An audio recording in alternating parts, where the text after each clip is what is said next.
Hi, my name is Bridget, and I'm going to present the work I've been doing in the Newell lab regarding the safety and efficacy of MECP2 supplementation in the R294X mouse model of Rett syndrome. As you may know, Rett syndrome is an X-linked developmental disorder that most often occurs in girls.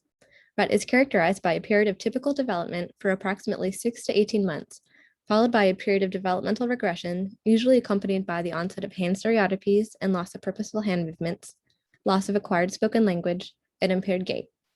Girls with Rett can also have a variety of other medical conditions, including seizures, cardiorespiratory abnormalities, GI dysfunction, and scoliosis. Nearly all girls with Rett have mutations in a gene called MECP2, which encodes methyl CpG binding protein 2. MECP2 is a nuclear protein that binds methylated DNA and recruits co-repressor complexes to regulate transcription.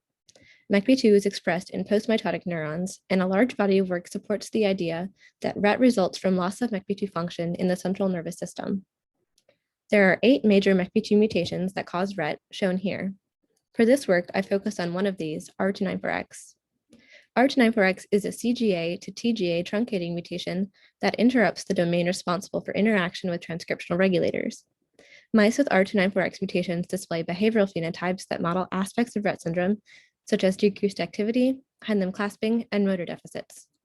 R294X mice express truncated MECP2 protein that retains the ability to bind DNA, so it likely acts through partial loss of function to cause Rett.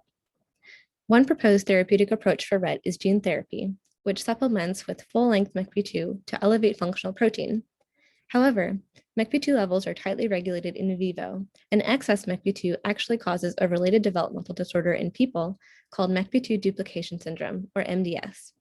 An important consideration for this therapeutic approach for any MECP2 mutation, but particularly partial loss of function mutations, is the therapeutic window of MECP2 dosage. We investigated this by genetically modeling idealized gene therapy in the context of the R294X mutation. To do so, we used a model of MDS that contains an additional copy of MECP2 on a transgene, shown here as TG mice. We evaluated the potential for rescue of Rett-like phenotypes, as well as potential for development of MDS-like phenotypes in male and female mice separately. We found that breathing and behavioral phenotypes are largely rescued in males and females. However, female R294X TG mice displayed behavioral evidence of excess MECP2 in motor coordination and gait assays, suggesting that the circuitry underlying these behaviors is particularly sensitive to MECP2 dosage in a sex-specific manner.